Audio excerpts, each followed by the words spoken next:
여러분들은 혹시 이런 고민 해보신 적 있으십니까? 신앙의 최고의 경지란 무엇일까?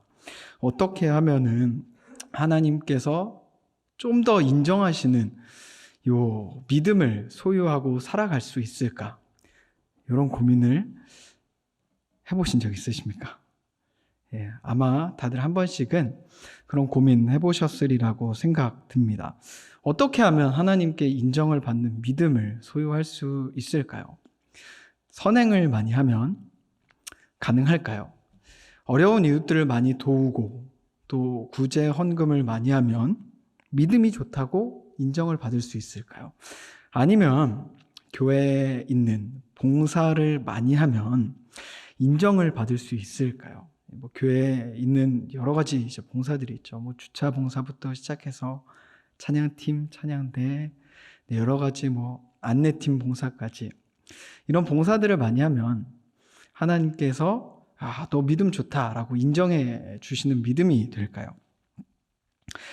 여러분, 성경에 믿음 하면 대표격으로 나오는 구약의 인물이 있습니다. 여러분들 다들 아실 구약의 아브라함이라는 인물이 있죠. 그가 가졌던 믿음은 어떤 믿음이었습니까? 창세기 22장에 그 믿음을 대표해서 우리가 알 수 있는데 이삭, 그러니까 독자를 하나님께 아끼지 아니하고 그 명령을 따라서 하나님 앞에 내어드린 믿음. 그러니까 엄청난 믿음이고 또 엄청나게 놀라운 믿음이 아브라함이 소유했던 믿음이고 그가 행했던 행함입니다. 제가 결혼 전에는 청년의 때에는 아브라함의 이 믿음을 보면서 하나님, 내게 어떠한 말씀을 하시든지 어떠한 명령을 하시든지 아브라함처럼 제가 순종하겠습니다 라고 이야기를 했는데, 얼마 전에 제가 둘째를 출산했거든요. 제가 출산한 건 아니지만 둘째가 나왔습니다. 그러니까 눈에 넣어도 아프지 않을 이 자식들을 하나님께 드린다는 것이 이제는 어떤 의미인지를 알게 되니까 아브라함이 가지고 있었던 이 행함과 그가 가지고 있었던 믿음이 얼마나 위대한 믿음인가. 이 아브라함이 가졌던 이 믿음은 얼마나 굳건한 믿음인가, 얼마나 대단한가, 이런 생각을 하게 됐습니다. 그 이삭을 바쳤던 그 믿음을 생각하면 놀랍기도 하면서 굉장히 악질하기도 합니다. 만약에 여러분, 하나님께서 저와 여러분들에게 아브라함처럼 너희의 자식을 나에게 바쳐야만 너희들의 믿음을 인정하겠다라고 말씀하신다고 한다면, 여러분, 이 자리에 있는 사람들 중 몇 명이나 하나님 앞에 믿음을 인정받을 수 있을까요? 사실 그런 생각을 하면은 굉장히 위축이 된다는 거죠.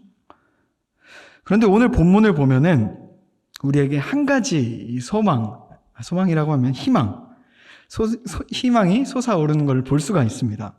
그게 뭐냐면은 모세의 믿음입니다. 여러분, 독자를 드리는 것처럼 이 엄청난 행동으로 믿음을 증명할 수도 있지만, 여러분, 반대로 이 모세의 믿음처럼 아무것도 하지 않는 것, 가만히 있는 것으로도 하나님 앞에 믿음을 인정받을 수 있다라는 겁니다. 오늘 본문에 모세의 믿음이 나오고 있습니다. 이 모세의 믿음은 어떤 믿음입니까? 격렬하게 정말 아무것도 하지 않는 가만히 서 있는 믿음입니다. 본문의 배경을 여러분들 설명하지 않아도 잘 아실 터인데 간략하게 설명을 해드리겠습니다. 여러분, 이스라엘 백성을 지금 누가 뒤쫓고 있습니까? 애굽의 군대가 이스라엘 백성을 추격하고 있습니다. 왜 따라오고 있죠? 이스라엘 백성이 보고 싶어서? 이스라엘 백성이 너무 그리워서 쫓아오는 걸까요? 아니죠. 이스라엘 백성들을 죽이기 위해서, 거기서 광야에서 죽이기 위해서 이스라엘 백성들을 쫓아왔던 것입니다. 그 쫓아오는 애굽의 군대를 보고 이스라엘 백성들이 어떻게 반응했습니까? 모세에게 화를 냈죠. 모세를 원망했죠. 매장지가 없어서 너가 우리를 이곳까지 이끌어 들여서 광야에서 죽게 하느냐라고 모세를 탓했던 거죠. 이렇게 소리 지르고 있을 때 여러분, 모세는 이스라엘 백성들을 향하여서 뭐라고 소리쳤습니까? 오늘 말씀의 제목과 같이 너희는 가만히 있어라. 너희는 가만히 있어서 하나님의 구원을 바라보라 라고 이야기를 했죠. 그렇게 선포를 했죠. 이게 모세의 믿음입니다. 여러분, 우리가 이 시간에 우리 가슴에 새겨야 할 한 가지 사실이 있습니다. 뭐냐면 좋은 믿음, 위대한 믿음이라고 생각할 때 우리는 즉각적으로 떠오르는 게 아브라함처럼 어떤 위대한 행위를 해야만 우리가 하나님 앞에 위대한 믿음으로 인정받을 수 있다라고 생각을 하는 겁니다. 물론 위대한 믿음이 맞지만 우리가 성경을 살펴보면 믿음이라고 하는 것은요, 이 아브라함처럼 위대한 행동을 하는 것도 믿음이지만 가만히 있는 것, 그러니까 모세의 믿음처럼 정말 아무것도 하지 않고 가만히 서서 지켜보는 것이 믿음이라고 하는 것을 우리가 더 많이 보게 된다는 것입니다. 여러분, 가만히 있는다는 것, 이거요, 우리가 보기에는 굉장히 수동적인 것 같잖아요. 굉장히 뭔가 아무것도 하는 것 같지 않아서 이게 과연 믿음일까? 이게 과연 하나님 앞에 인정받을 수 있는 것일까라는 생각이 들지만 여러분, 기억하시기 바랍니다. 하나님은요, 우리가 이 믿음을 갖기를 원하신다. 이 믿음이 무엇입니까? 가만히 있는 거예요. 그리고 이것을 기억함으로 하나님을 기쁘시게 해드릴 수 있다라는 것을 오늘 저와 여러분들이 꼭 기억하기를 소망합니다. 여러분, 우리들의 믿음이 병들었을 때 나타나는 현상이 있습니다. 우리의 믿음이 탈선하고 있을 때 나타나는 현상이 있습니다. 그 현상이 무엇일까요? 여러 가지 현상들이 있겠지만 오늘 주제에 맞춰서 이야기를 해야 되니까 가만히 있지 못하는 거예요. 가만히 있지 못하고 아무것도 안 하는 것을 못하는 게 영적인 이 병들매 현상이라는 거예요. 대표적으로 여러분, 가만히 있지 못한 자 하면은 생각나는 인물이 있지 않습니까? 네, 바로 이스라엘의 초대 왕 사울 왕입니다. 사울 왕은요, 가만히 있는 것을 못했던 사람입니다. 즉, 믿음이 하나님께 인정받을 수 없는 믿음을 가지고 있었던 자라는 거죠. 여러분, 사무엘상 10장의 말씀을 보면은 사울이 하나님 앞에 한 가지 테스트를 받습니다. 그 테스트는 뭐냐면 기다리라는 거예요.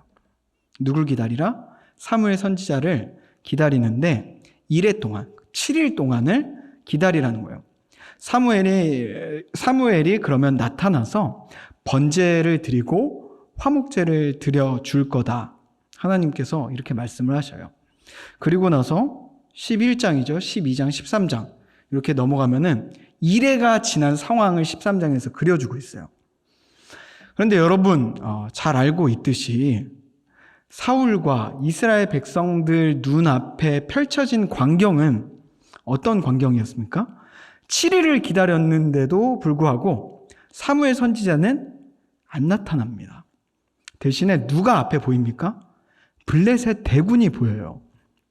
여러분, 블레셋 군대의 숫자가 얼마나 많았는지요? 이스라엘 보병의 숫자보다 이 블레셋 병거의 숫자가 10배나 많았다고 해요.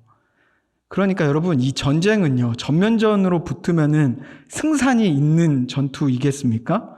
절대로 이스라엘 백성들이 이길 수 없는 전쟁이겠죠. 승산이 없어요.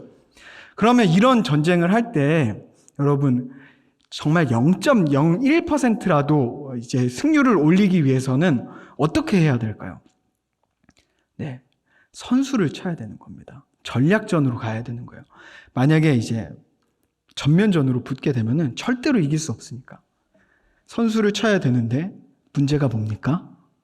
네, 약속한 사무엘 선지자가 나타나지 않는 거예요.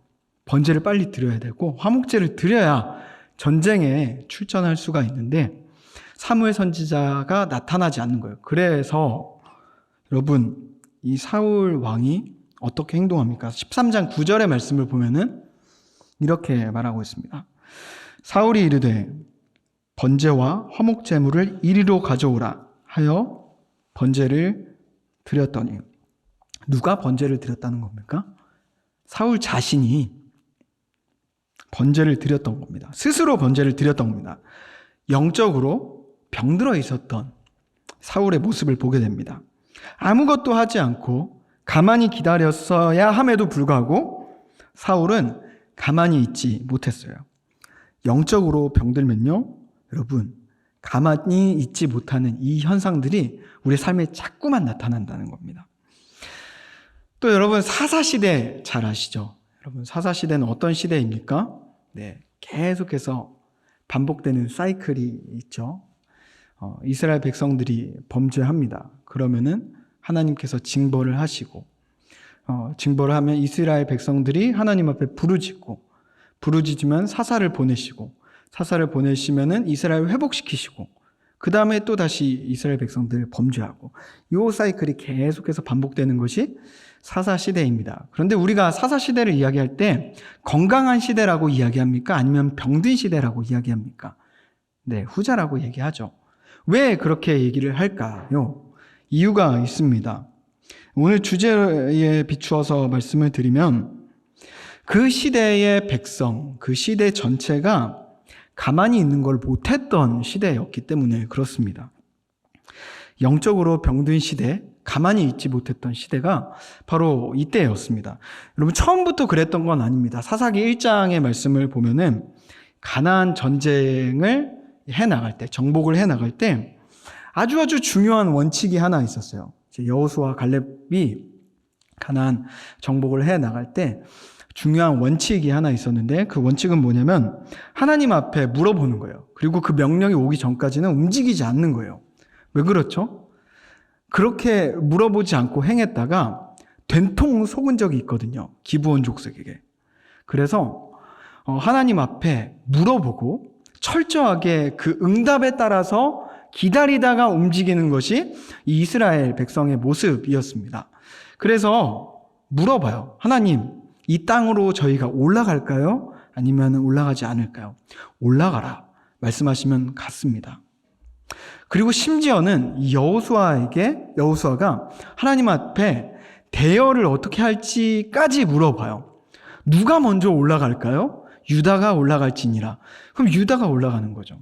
이렇게 철저하게 하나님의 응답, 하나님 말씀을 가만히 기다렸던 이 시대였었는데요. 이 원칙이 완전히 깨져버리는 때가 나타납니다. 사사기 18장의 말씀을 보면요, 이 원칙이 완전히 깨져버리는 이야기가 나옵니다. 그렇게 유명한 이야기는 아닌데요, 우리가 반드시 기억하고 알아야 할 이야기라고 생각합니다. 바로 단지파 사람들의 이야기입니다. 단지파 사람들은요, 가만히 있는 것을 못했던, 영적으로 병들었던 사람들입니다. 사사기 18장 9절의 말씀을 보면요, 그들의 모습을 이렇게 보여주고 있습니다. 함께 읽어볼까요? 시작. 이르되 일어나 그들을 치러 올라가자.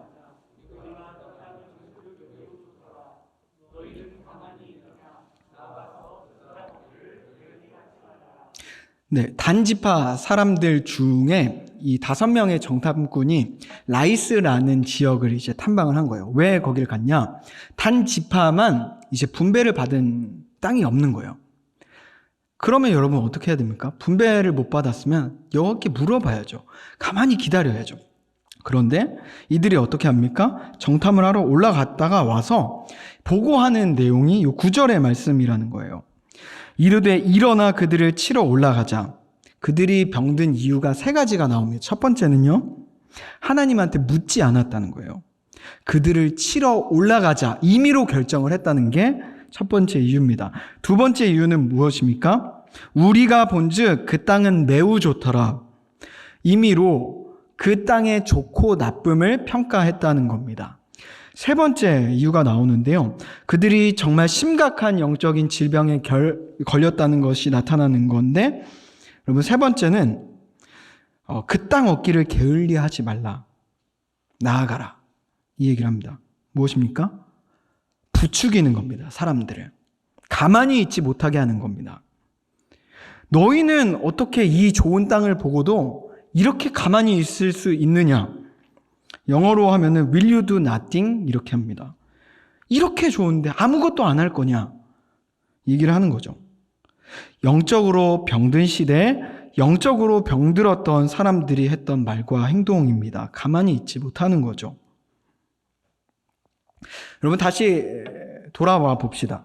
여러분 가만히 있는다는 건요, 우리가 보기에 굉장히 수동적인 것 같아 보이고 이게 하나님 앞에 믿음으로 인정받을 수 있을까라는 생각이 드는 것이지만, 하나님은요 가만히 있는 것을 믿음으로 인정하실 뿐만 아니라 우리가 이렇게 살아가기를 요구하신다는 것을 우리가 기억해야 합니다.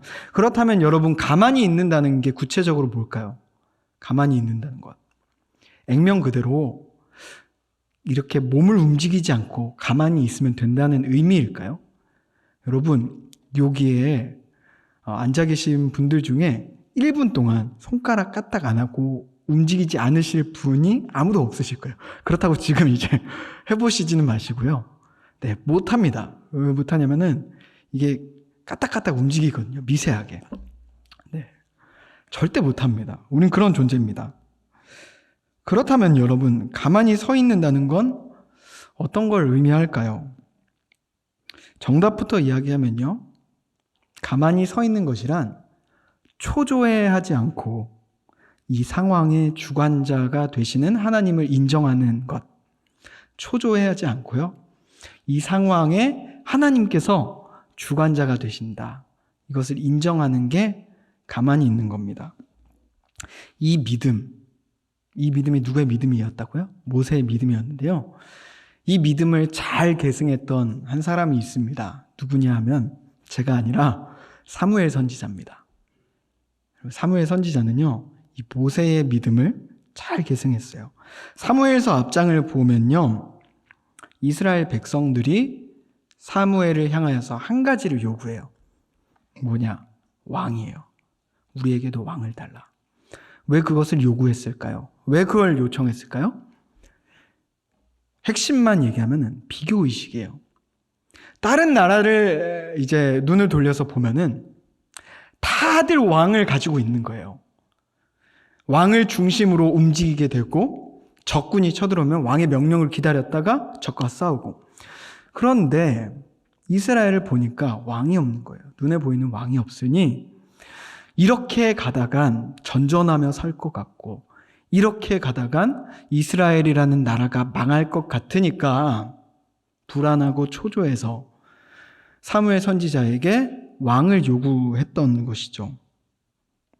그때 이 사무엘 선지자가 촌철살인과 같은 한마디를 던집니다. 12장 16절 말씀입니다. 너희는 이제 가만히 서서 여호와께서 너희 목전에서 행하시는 이 큰 일을 보라. 모세가 했던 말과 똑같은 말입니다. 이 말을 다시 하면요, 초조해하지 말고 이 상황을 주관하고 계시는 하나님을 인정하라, 이 말을 한 겁니다. 다른 나라와 비교하지 말고 망할까 염려하지 말으라는 겁니다. 절대로 망하지 않는다는 것, 이 순간에 하나님께서 다스리고 계시다는 것을 말한 겁니다. 그리고 나서 여러분, 우리가 잘 알고 있는 사무엘의 위대한 결단 나오죠. 나는 너희를 위하여 기도하기를 쉬는 죄를 결단코 범하지 않겠다. 하나님을 신뢰하고 하나님을 인정하고 기다리겠다라는 것이죠.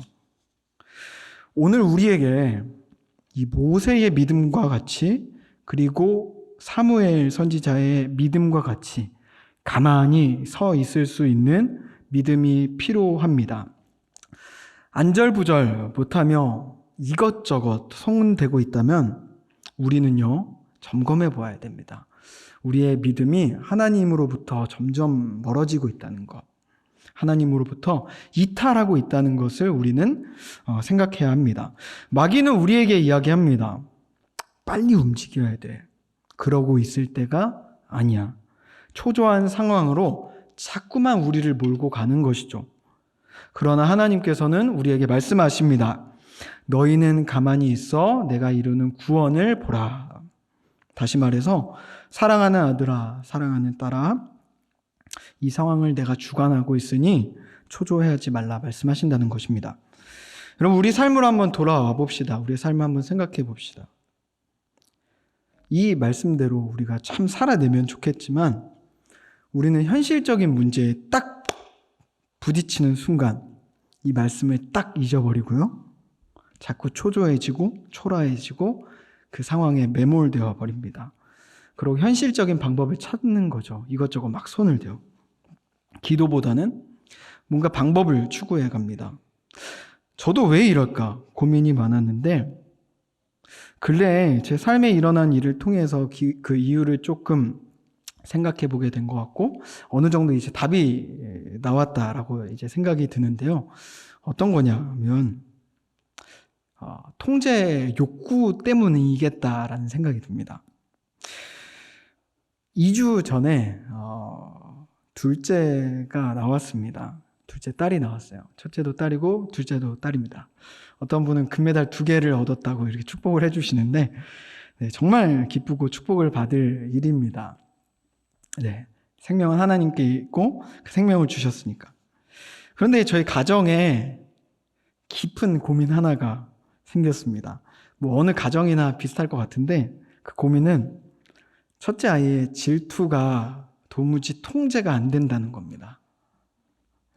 그동안 이렇게까지 얘가 통제가 안 된 적은 한 번도 없었는데 둘째가 생기니 제 자식 같지가 않은 거예요. 다른 자식과 같은 느낌이 들었습니다. 뭐 처음에는 뭐 장난 수준이겠구나 생각을 했는데 아무리 그 어린 아이의 연약함과 그 아이를 어떻게 다뤄야 하는지 설명을 해줘도 이 귀등으로도 안 듣는 거예요. 말을 안 듣는 수준을 넘어서 내가 막 극심한 스트레스를 받고 또 그동안 안 했던 말들, 이상한 말들, 나쁜 말들을 막 하기 시작한 거예요. 온갖 생각이 다 들었죠. 그래도 임신했을 때 설명을 잘 해줬던 것 같은데 우리 다른 교육자님들 가정의 자녀들은 안 그런 것 같은데 왜 내 자녀만 그럴까? 왜 이렇게 심할까? 이런 말들은 도대체 어디서 배운 걸까? 유튜브에서 배운 걸까? 혼을 내보기도 하고 막 필살기를 써보기도 했어요. 필살기란 뭐냐? 그렇게 얘기하면 하나님께서 마음이 많이 아프실 것 같아, 루아야. 이렇게 얘기를 하는 거예요. 근데 그런 말을 아무리 해줘도 소용이 없는 거예요. 그래서 어떻게 합니까? 같이 붙어 있으면 이제 안 되니까.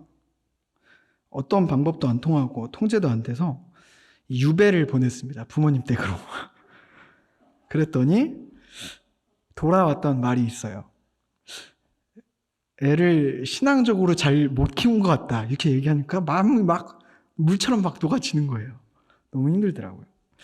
근데 며칠 지나고 나서 이제 어머니한테 전화가 왔어요. 첫째 이름 루아입니다. 루아, 아들, 루아가 이상한 이제 말 안 하는 방법을 찾아냈어. 나쁜 말 안 하는 방법을 찾아냈어. 그래서 뭐예요? 라고 이제 여쭤봤죠. 했더니 그냥 아무 말 하지 않고 꼭 안아줬더니 차분해졌어라고 하더라고요. 순간적으로 제가 이게 그 전화를 받고 멍해졌어요. 그러고 나서 뭔가 이렇게 한 대 얻어 맞은 듯한 느낌이 들더라고요. 물론 딸을 이렇게 안아주는 게 사실 유통기한이 있었더라고요. 이제는 그 방법이 잘 안 통하는 것 같습니다. 근데 근본적인 해결책은 아니었겠지만